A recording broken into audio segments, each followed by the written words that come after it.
Olá, sejam bem-vindos ao Comunicar Cibersegurança, um novo podcast do CNCS. E os temas trazidos aqui a este espaço de conversa pretendem precisamente servir para discussão, promoção e reflexão de matérias ligadas ao universo da cibersegurança. E relembro apenas que este estudo que vamos falar hoje é relativo ao estudo sobre o ensino pós-secundário que foi lançado pelo Observatório de Cibersegurança no passado mês de abril, e para consultá-lo pode aceder ao nosso site www.cncs.gov.pt. e para falar precisamente deste estudo tenho dois dos autores e coordenadores do mesmo, Amélia Veiga e Pedro Ferreira, a quem começo por perguntar que necessidade é que responde este estudo e também se existe alguma falta de informação nesta matéria. Portanto, a principal necessidade que tentamos dar resposta foi saber sobre a presença dos conteúdos de temas de cibersegurança em diversas formações, como disse, de nível pós-secundário. Portanto, incluindo cursos pós-secundário por si não superiores e cursos em instituições de ensino superior. Embora já houvesse alguma informação sobre cursos de cibersegurança, nomeadamente aqueles que estão em instituições de ensino superior, que aparece referida, já incluída nos relatórios de sociedade que são produzidos pelo próprio Centro Nacional de Cibersegurança, este estudo abriu a possibilidade de olhar para outros cursos, nomeadamente os cursos de especialização tecnológica, portanto estes pós-secundários não superior, e de olhar para a presença destes conteúdos de cibersegurança noutros cursos que não cursos de cibersegurança.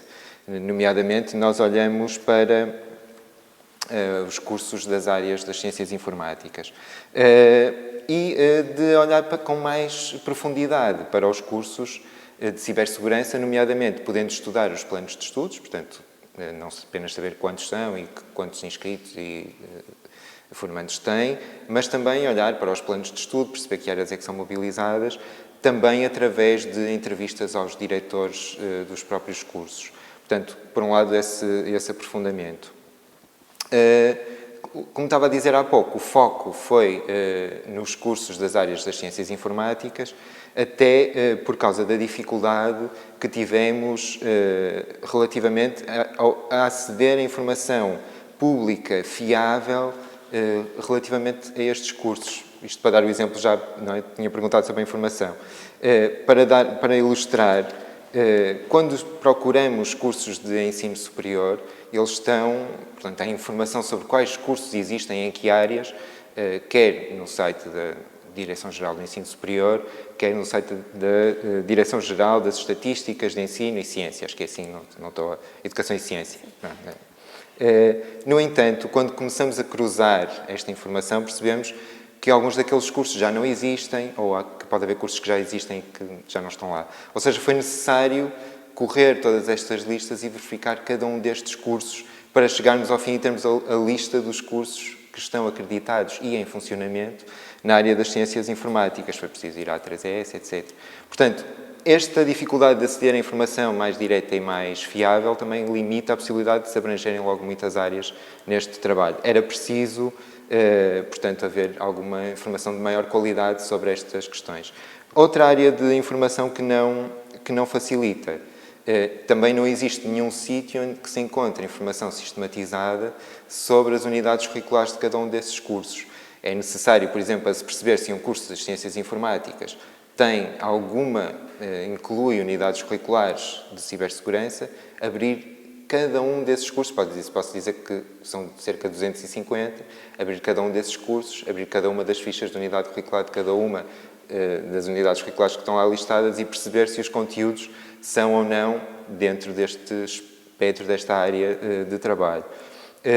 Portanto, também não existe nenhum sítio em que essas unidades curriculares estejam sistematizadas, nem existe sequer um formato comum pelo qual eles sejam apresentados. Há cursos que têm muita informação para cada unidade curricular e há cursos que não têm praticamente nenhuma.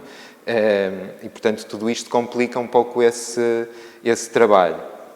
Se houvesse mais disponível, mais acessível e mais comparável alguma desta informação, seria, obviamente, muito mais simples fazer esse trabalho de perceber qual é que é o lugar da cibersegurança, no caso nos cursos na formação das ciências informáticas, mas para além dessa formação, não é? Uma das coisas que também deu para perceber é que ela existe muito provavelmente noutras áreas, no direito, na gestão, em algumas áreas mais industriais ou de formação para a indústria, e era preciso, se calhar, termos também este entendimento de que olhar para um pouco esta ideia da cibersegurança como podendo ter uma presença mais transversal em muitas outras formações que nós não podemos explorar até por estas dificuldades de acesso a esta informação, ou então, o custo que tem aceder. Nomeadamente, acho que se pensarmos que estamos numa sociedade cada vez mais digital, não é? Que se fala tanto da transição digital, que a nossa relação com o mundo digital já não é sequer opcional, não é? É obrigatória, não é? Faz parte e que temos que, se calhar, pensar que para muitas profissões, em muitas formações, se calhar tem formações de base, não é? Esta preocupação de como é que nos podemos relacionar com o mundo digital de uma forma segura, de uma forma também empoderada, conhecendo os nossos direitos, conhecendo os perigos que podem estar lá, não é? Também deveria estar presente, se calhar, em muitas outras profissões, em muitas outras formações. Pode até haver alguma presença. Neste momento não é muito simples saber, mas era importante, se calhar, que houvesse, e era importante, talvez, saber se há. As principais lacunas que Em termos de acesso à informação e algumas das consequências desta dificuldade de aceder a esta informação. Portanto, imagine, 250 cursos, que foram os cursos que nós identificamos no cruzamento das diferentes bases de dados, só para a área das ciências informáticas. Se nós fôssemos pegar, por exemplo, na área de Direito, seriam mais umas centenas de cursos. E seria, mais uma vez, fazer a mesma coisa, que era procurar cada página de cada curso, abrir cada ficha de unidade curricular de cada... ou seja, se houvesse uma forma, por exemplo, uma das coisas, os cursos para serem acreditados têm que produzir informação para a agência que os acredita, não é? Portanto, a A3ES. E existem fichas de unidade curricular que são produzidas pelos cursos para essa avaliação. Se essas fichas de unidade curricular estivessem disponíveis, pesquisáveis em qualquer sítio público, isto seria muito mais fácil, por exemplo, perceber onde é que há elementos com estas palavras-chave que se podiam pesquisar e que se poderia perceber onde é que poderia estar presente o ensino da cibersegurança noutras formações. Claro que aqui o mais simples é perceber as áreas das ciências informáticas porque é a área mais evidente e em que esta proximidade é maior. Portanto, foi por aí que começamos. Mas isto não quer dizer que se limite necessariamente aí. É inevitável não perguntar quais é que são as conclusões que retira, deste estudo relativamente ao ensino da cibersegurança no contexto em causa em Portugal. Quais é que são as conclusões que destacaria? Portanto, começando, estávamos a falar um bocado desta proximidade, e deste espaço, desta relação com as ciências informáticas. Bom, encontramos cursos com unidades de formação ou unidades curriculares, dependendo se são do ensino superior ou não superior, de cibersegurança um pouco dispersas pelo país, isto é, há uma cobertura que, bom, embora haja algumas concentrações, mais litoral, menos interior, mas que existe alguma dispersão. Existem, portanto, alguns cursos de especialização tecnológica, que são estes que são de caráter não superior, que têm esta componente. São 3 cursos que são várias entidades que têm e que vão distribuindo, digamos assim, em várias localidades do país. E há um curso de especialização tecnológica que se encontra que é mesmo dedicado a... é um curso de cibersegurança. Depois, ao nível do ensino superior, encontramos também a presença de unidades curriculares ligadas à cibersegurança em 109 destes cerca de 250 cursos das áreas das ciências informáticas, ou seja, há uma presença em muitos destes cursos de conteúdos ligados às questões da segurança e da cibersegurança. Também se nota que tanto estes elementos são importantes em muitos cursos das ciências informáticas, como a área das ciências informáticas é absolutamente central em todos os cursos de cibersegurança que nós estivemos a estudar. Ou seja, há uma muito grande proximidade entre estas duas áreas e, digamos assim, os corpos mais centrais são desta área. Nós encontramos 20 cursos de formação em cibersegurança e nesses 20 cursos, um bocadinho divididos entre cursos mais iniciais para técnicos e depois cursos mais para profissionais, nomeadamente ao nível do mestrado. Portanto, pessoas que poderiam ter outras formações de base, nomeadamente ligadas muitas vezes à informática, e que depois fazem mestrados em cibersegurança. Portanto, são os dois tipos de curso mais comuns. Ouvimos dos diretores e a partir dos planos de estudos que há um muito forte enfoque nas dimensões técnicas, portanto a formação é muito centrada em saberes fazer técnicos e em garantir que estas pessoas podem ir para o mercado de trabalho fazer coisas, portanto este saber fazer técnico, uma grande proximidade com o próprio mercado de trabalho. Portanto, é muito valorizado o facto da formação ser mais prática, o facto de envolver proximidade com as empresas, de haver especialistas de cibersegurança das empresas que fazem parte do corpo docente dos cursos e que, portanto, vêm também, digamos assim, trazer esses conhecimentos de lá. E essa componente prática evidencia-se também nos cursos do ensino superior? Sim, sim. Ela é valorizada transversalmente. Há um doutoramento nesta área e esse é provavelmente o único caso em que a dimensão mercado de trabalho é menos valorizada. Pronto, as pessoas não valorizam, é muito mais a dimensão da investigação e da inovação. Não há muito esta preocupação com uma relação próxima com o mercado de trabalho. Mas é um curso que representa, acho, muito pouco. São 6 pessoas, acho, inscritas. Ou seja, não tem a expressão maior.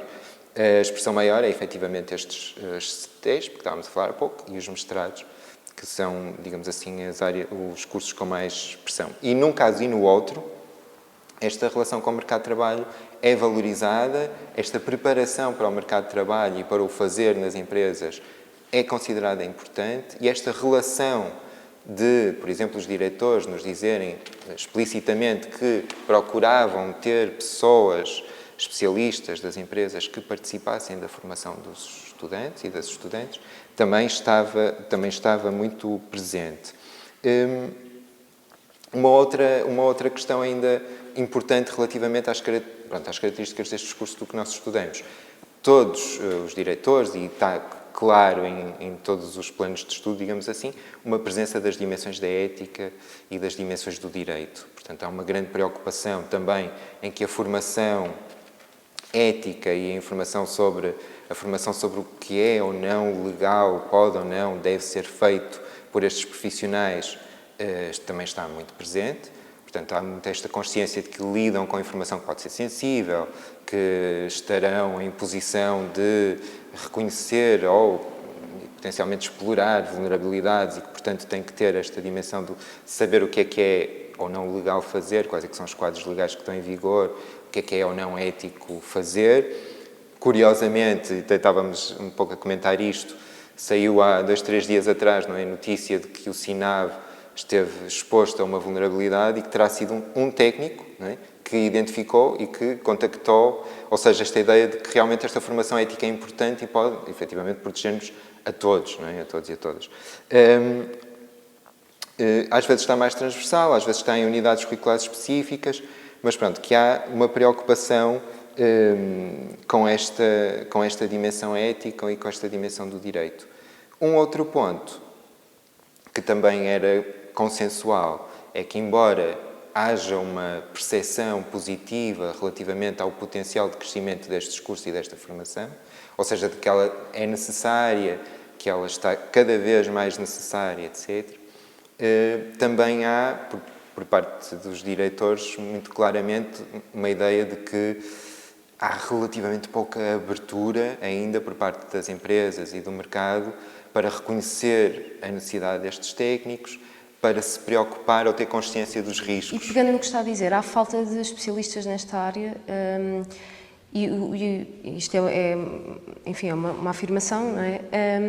E o que eu pergunto é de que forma é que este estudo pode contribuir para colmatar, ou para sensibilizar, ou para alertar, de certa forma, estas organizações, entidades, empresas a valorizarem devidamente estes especialistas. Pois, eu não sei se o estudo pode contribuir para isso, não é? No sentido que nós estudamos a formação que existe. Os próprios diretores que nós entrevistamos falavam muito claramente da necessidade de haver mais consciência por parte do mercado de trabalho da importância destes técnicos nos próprios locais de trabalho, não é? E eu penso que a consciência está-se a ganhar. No outro dia, num outro podcast, ouvia um antigo diretor aqui do CNCS dizer que era preciso termos uma estratégia diferente até através de como se produz código, como ele pode ser seguro logo à partida, mas parece estar a haver um aumento de cursos, parece estar a haver um aumento de alunos. Isso também pode querer dizer que há maior consciência de que é necessário formar mais pessoas e é necessário que elas estejam mais presentes no mercado de trabalho. Não sei se o estudo em si vai ajudar nesse... Mas era essa partilha que eu estava a pedir que fizesse, e muito bem. Portanto, em termos de conclusões, o que é que destacaria mais deste estudo? Bem, só mais uma coisa, talvez, ou duas, muito rápidas, muito breves. Há muito poucas mulheres inscritas em cursos de cibersegurança, portanto, mesmo muito poucas. Ao nível das formações mais baixas, em termos, digamos, do secundário não superior, ou seja, ao nível dos CETESP, e ao nível da licenciatura, às vezes não chega aos 10% das pessoas inscritas. Em níveis de formação mais elevados, portanto, mestrado e doutoramento, é um pouco maior a presença das mulheres, mas não ultrapassa 20%. Portanto, é importante tornar estas formações mais presentes, mais apetecíveis, digamos assim, ou mais relevantes também para as mulheres. E, se calhar, é importante trazer mais mulheres para esta área também. Uma outra coisa que resulta, e que eu acho que comecei a falar um bocadinho dela há pouco, é que parece cada vez mais óbvio que esta deve ser uma área mais transversal, ou seja, que para além da dimensão técnica, obviamente da dimensão ética, existe uma dimensão, digamos assim, social, na forma como todas agimos enquanto profissionais nas diferentes áreas, que tem, ou para as quais as questões da cibersegurança têm implicação, porque esta nossa relação obrigatória com o mundo digital põe-nos a todos, por um lado, em perigo, põe-nos a todos... Acaba por ser multidisciplinar, necessitar deste... Exatamente. Poderá haver aí espaço para um entendimento mais transversal daquilo que pode ser a presença da cibersegurança na formação, na educação pós-secundária em Portugal. Obrigada. E agarrando aqui agora na professora Amélia Veiga, um jovem que queira seguir a carreira de cibersegurança encontra efetivamente oferta em Portugal? E aproveito também para perguntar se existem áreas da cibersegurança com mais lacunas do que outras ao nível da formação. Muito bem, muito obrigada por este convite e por esta oportunidade em podermos partilhar aqui uma visão mais específica e particular deste estudo e responder à questão pegando um pouco naquilo que o professor Pedro até já referiu em relação àquilo que é a oferta. É muito difícil dizer se ela é adequada ou não, porque há muitos fatores que interferem no processo de escolha, de opção de um estudante por um curso e por uma área. Agora, aquilo que nós sabemos e que o estudo nos mostra é que, de facto, existe uma distribuição em termos geográficos, portanto, há diversidade de oferta e temos uma oferta quer no ensino politécnico mais vincada, mas também no ensino universitário. Portanto, isto dá a entender que há aqui uma diversidade de oferta e, portanto, em princípio, não é? Acolhe diversos interesses também. Depois, temos que olhar pela procura, não é? Porque para nós percebermos se a oferta é adequada, temos que ver quem é que procura estes cursos. Como o professor Pedro referiu, há de facto uma maior procura por homens, porque são aqueles que mais frequentam estes cursos. Isto pode explicar-se, por um lado, pelo facto de haver uma maior probabilidade em Portugal de haver jovens, portanto rapazes, a escolher a via vocacional, e isto tem a ver com os percursos do ensino secundário, pós-secundário, portanto eles depois vão para estas áreas, e isso não acontece tanto com as mulheres. Portanto, há dados que mostram que existe, digamos assim, esta valorização deste percurso por parte dos rapazes. Mas depois também sabemos que os cursos na áreas da engenharia, da gestão, do direito e também das tecnologias de informação e comunicação são dos cursos mais procurados. Portanto, agora a nível nacional. Portanto, isto quer dizer que há aqui certamente uma margem de crescimento e eventualmente até de uma certa diferenciação da oferta, não tanto de diversificação, porque já temos as universidades e os politécnicos a atuar na área, portanto na área da cibersegurança, mas numa perspectiva de diferenciar um bocadinho mais a formação, e isso tem a ver com alguns dados do nosso estudo, mas que depois eu até pegaria mais neles na medida em que há aqui alguns desafios para as próprias instituições, não só para o mercado de trabalho, mas também para as instituições de ensino superior, de modo a, digamos assim, a perspectivar aquilo que nós consideramos como resultados pertinentes, que foi aquilo que o professor Pedro esteve a dizer, mas de que modo é que eles podem ser, digamos assim, aproveitados para. Portanto, é muito difícil responder à pergunta, era o que eu queria dizer, mas porque tem esta contextualização. Depois, há aqui uma outra questão muito interessante quando nos pergunta relativamente à diversidade ou que outras áreas é que estão aqui ou que podem estar aqui em causa, e isto tem a ver também com algum desafio, alguma diferenciação da oferta, que tem a ver com o seguinte: nós não temos, digamos assim, quer eu, quer o professor Pedro, embora com backgrounds, perfis um bocadinho diferentes, somos das ciências da educação, portanto nós não somos, digamos assim, desta área, nem por perto, não é? Nem de perto somos. E, portanto, é muito difícil estabelecer esta comparação e saber se há uma lacuna. Dizer, não, há aqui uma lacuna. É difícil dizer se há ou não. Agora, aquilo que nós percebemos pelos dados do estudo é que a produção potencial de conhecimento que deriva de dissertações de mestrado e de teses de doutoramento, nós vemos que há uma diversidade muito grande de áreas científicas que tocam, que abordam nos seus trabalhos o tema da cibersegurança. Mas não aprofundam. Mas não, ou seja, nós não tivemos tempo no nosso estudo de analisar esses trabalhos. Nós fizemos apenas, digamos assim, uma análise quantitativa na base de dados para saber, portanto, onde estão registadas todas as teses e dissertações de mestrado a nível nacional, com determinadas palavras-chave, e identificámos, de facto, aqui uma diversidade muito grande de áreas. E isto chama a atenção para uma questão que me parece importante, ou que pode ser relevante, que é, por um lado, há aqui uma espécie, ou pode haver aqui uma convergência de diferentes áreas científicas a olhar e a problematizar as questões relacionadas com a cibersegurança com um olhar muito mais transversal, não é? E dar aqui à cibersegurança um cariz não de um campo com barreiras e limites muito específicos, mas haver aqui uma grande transversalidade e potencial de crescimento desta própria oferta, porque a pergunta está relacionada com a questão da oferta.